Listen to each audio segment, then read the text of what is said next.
E-bike assembly. Teaching. Step by step.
嗨，我们接下来要介绍的是前碟刹的卡钳调整。那假设如果说我们在新车拉出来的时候，在组装前轮弯会有异音，我们该如何去做调整？那调整的工具的话，就使用一个内六角5号的工具就可以做调整了，非常简单。那我们在调整的时候，先将螺丝去做旋松的动作。那要旋松到什么程度呢？旋松到我整个卡钳是可以像这样子晃动的，像这样可以晃动的。那我们要去做调整的同时，我们可以先将我们的前刹车类把先按住，按住了以后，我们可以用我们的5号工具去做经纬锁固，经纬锁固就可以了。经纬锁固放掉，那这时候你可以先去看一下前面的碟盘，它是否有磨到我们的所谓的卡钳里面的刹车皮。如果有磨到会有异音的话，那就表示你可能在使用刚刚的调整过程中，手可能有去碰触到卡钳的位置，那才会造成跑位。那这时候你再重新再做一次刚刚的动作去做调整，就 OK 了。那我们再试一下看看。这是调整完以后，如果有声音没有关系，我们就是把这边的部分先收。要注意你在调整过程中手千万不要进去碟盘里面。好，确认这样子都没有问题了，也没有造成任何的阻力影响的同时，我们就将我们的卡钳的螺丝去做一个锁紧的动作。那这个锁的力量的话，前面这个力量就为扭力值为8，你要注意在锁的同时不要锁过头了。锁完了以后，这样就组装完毕。这就是前轮示范。我们接下来要示范的是后轮的刹车卡钳如何去做调整。那使用工具规范来讲的话，使用5号的内六角工具就可以做调整了。那我们的乘车通常来的时候，我们的后轮都会是在这个组装好的。那假如说我们组装的过程还是说都没有问题，那可能在转动的时候，你会发现我可能转一下就停了，那就有可能是因为你的碟盘磨到你的刹车皮，这时候你就要去做调整。那调整的方式它其实非常简单，你只要用你的内六角5号的工具先去做旋松，旋松以后，你的卡钳就可以做移动的位置的调整。然后这时候你就会发现，没有碰触到阻力是非常滑顺的。那我们在锁的方式一样蛮简单的，我们可以先用我们的刹车把，后刹车把先按住，按住了以后，轮子就不会动。这时候你就可以先去做螺丝锁紧的动作。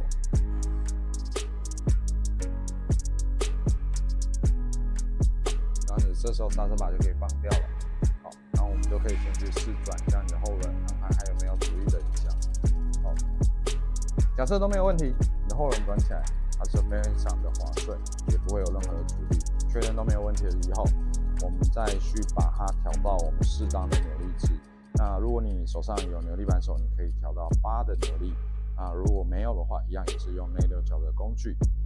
我们去做锁固。那切记，我们锁紧就可以了，不要锁到整个过头了，有可能会造成你的螺丝或者工具毁损的动作。那我们会再试转一下看看，这样就没问题了。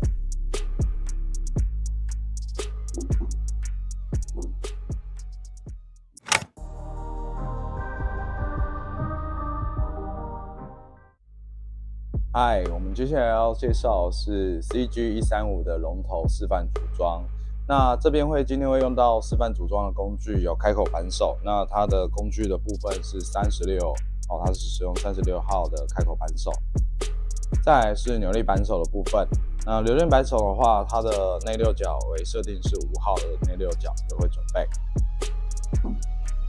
再来会准备2支，我们的内六角工具有4号跟5号的部分。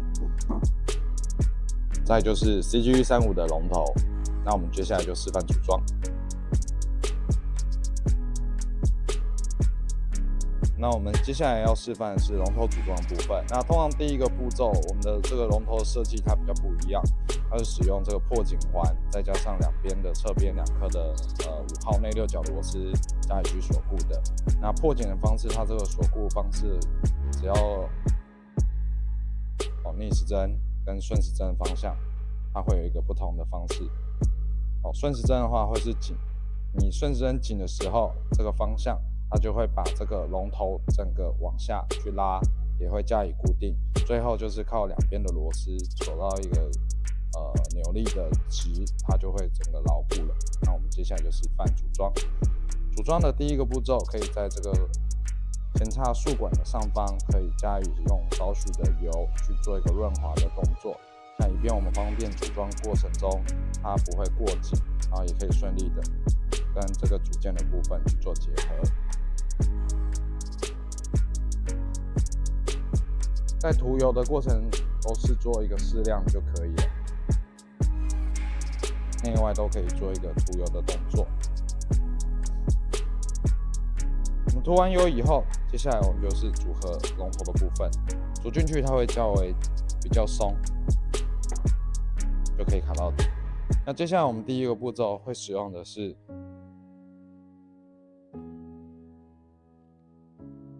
内六角5号跟开口扳手36。那锁的第一个步骤的诀窍就是我们会先做上螺丝的尾锁上紧。那这个锁的力量，如果说不晓得的话，如果你手边有扭力扳手，你的戒指可以锁到1的扭力值也可以，稍微轻含紧了就可以，所以它还是可以做一个晃动的动作。好，那接下来第二个步骤，我们要去做龙头下方的这个锁环的固定。那我们使用的是36号的开口扳手固定的部分。在锁的过程中，我们的开口扳手一定要去精准的对到这个开口的位置，加以固定，以顺时钟的方向锁紧。好，那我们锁到一个点的时候，就不要再锁下去了，我们就再换边。这样在施作的过程中，你的手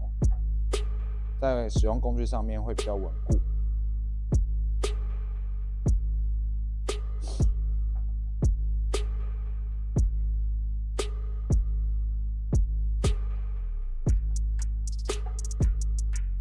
顺时钟方向在锁的过程中，它会越锁越紧，就表示你的龙头被往下带的紧度也足够了。当你锁到紧度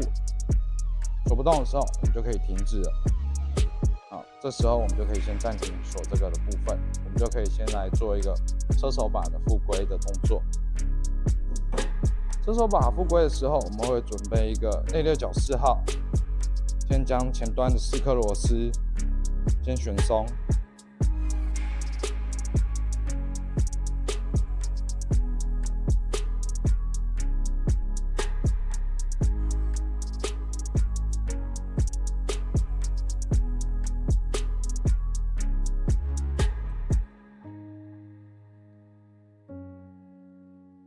再将车把的部分与龙头去做结合组装，这时前盖我们就可以先开始做一个复归的动作。那在锁的过程中，我们的螺丝切记千万不要有一颗单一的锁的过头，一定是4颗平均去做一个受力的锁腹。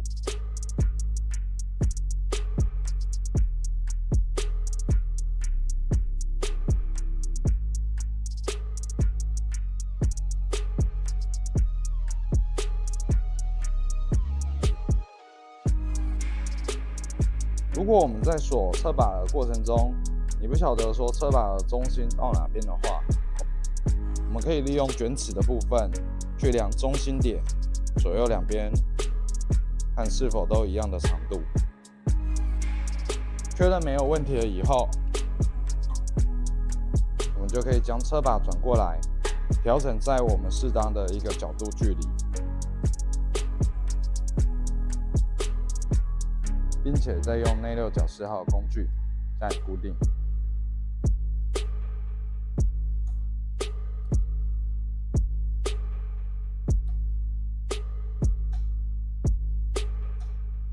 锁固这4颗的介质的话，它是4到6的扭力值。那建议，假设如果你没有扭力工具，你要用单只的工具的话，也要注意你的手势不要锁过头了，以免将螺丝锁到崩牙的状况发生。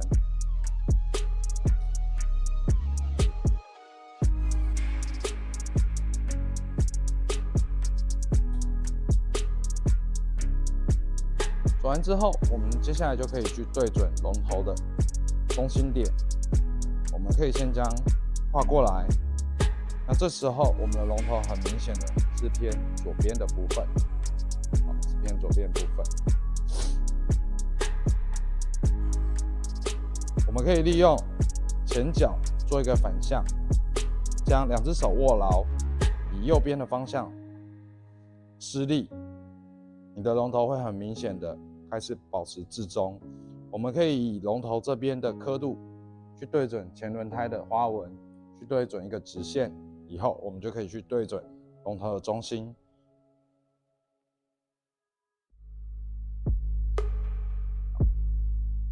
你再确认一下中心点没有问题，也可以做一个转向的试试看。确认没有问题了以后，我们就会准备内六角5号，将下方刚刚没有锁固的部分再去做一个锁紧的动作。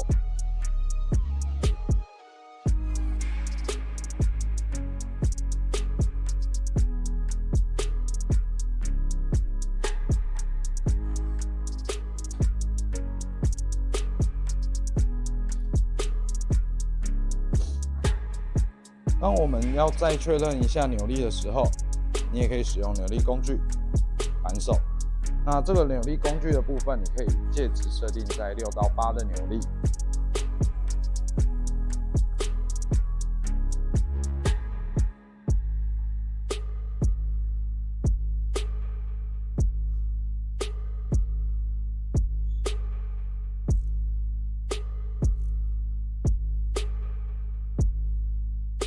设定完毕以后，我们的龙头就组装完毕。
我们接下来要来讲解所谓的骑乘把位的设定，包含像我们的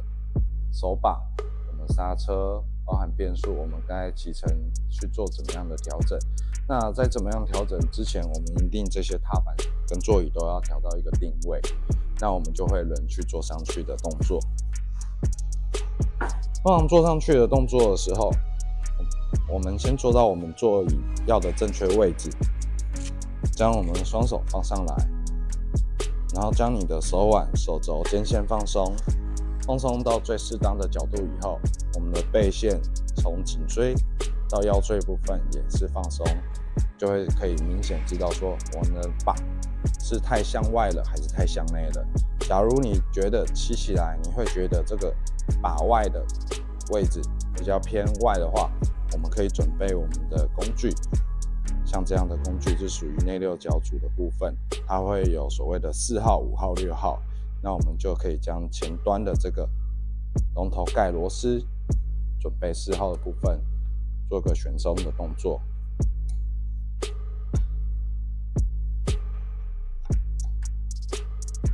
旋松了以后，我们的把就可以很明显的去做一个调整的动作，向内的角度就会出来了。调到适当自己适合的距离，手腕没有任何的压力，确认以后，我们就可以将它锁腹完成。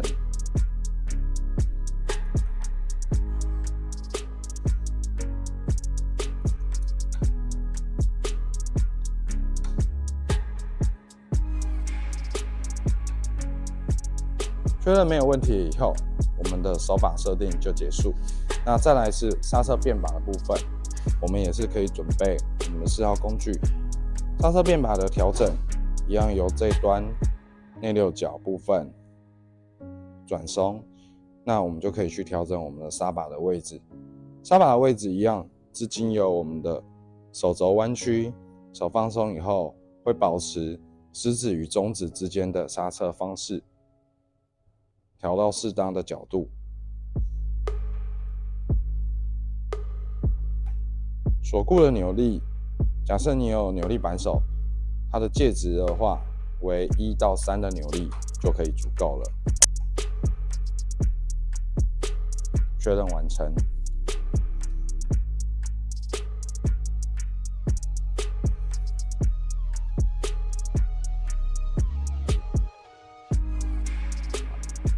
确认两边都没有问题了以后，另外一头也可以将它锁腹完成。刹车变把的部分，它是使用5号的内六角扳手，我们也可以将它转松，将我们的手握上来以后，大拇指放置在变把的位置，去调整到你适当最适合的变把切换的位置。调整完毕了以后，我们将它锁到3的扭力值，就完成了。这就是以上把位的调整方式。介绍完毕。我们接下来要来教学的部分是针对座椅的部分，我们如何去调整我们适当的座舱跟骑乘的高度调整。那我们会针对这一款的部分所使用的坐垫工具的部分是一个内六角5号。那首先我们要在骑乘之前，我们要调整适当的座椅的位置。那位置的部分就因应个人他的习惯，我们可以去调整我们坐垫的弓的后面。那当然上面都会有标示所谓 max 嘛，就尽量不要超过。调整的方式它是非常的简单，我们使用这个所谓的5号内六角导入在这个螺丝孔，它使用的是天平式的，所以它的前后都有一个螺丝的部分。那我们都可以去转动它，在转动的过程，我们的坐垫就会开始有一些不同的方式的角度就会产生。那我们在调整的范围里面，会因应的调整部分会针对坐垫最宽的两侧的面为水平。那调整的部分千万不要把这个位置跟这个鼻头变水平。假设如果跟这个水平起来的话，我的鼻头就会太高，那骑乘者的部分在座椅的时候，它就会压迫到下档的这个位置，产生不舒服的感觉这样子。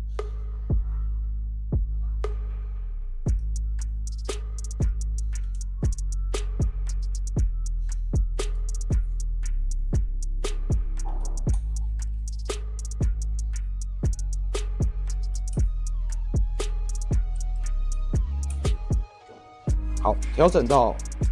完成角度以后，我们会再做最后一个确认螺丝的紧度。那如果你有扭力扳手的话，我们的座杆下方它都会有一个 max 的部分，建议它会是在12不要超过的部分。所以其实我们一般所付的扭力值只要是在12的以下，就是比如说10到12这之间就可以的一个范围，确认就没有问题。那接下来我们就是调整高度的部分。我们在调整高度，它常使用的部分是属于快拆，我们就可以先将快拆打开。那我们会因应每个人的高度需求不同，我们这边都有我们的一个髋骨的骨头，那下缘2指的部分，我们就可以把它调到适当的坐垫的面点的高度。好了以后，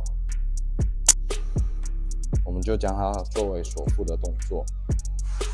那这时候我们可以就先靠在我们的车上来，我们的高度会经由曲柄跟我们立管成直线的同时，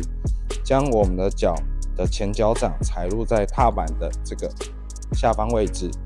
然后我们去做到适当的高度以后，我们的膝盖会以前屈的角度保持在150到155之间的弯曲角，就是我们最适合的踩踏高度，这样就没有问题了。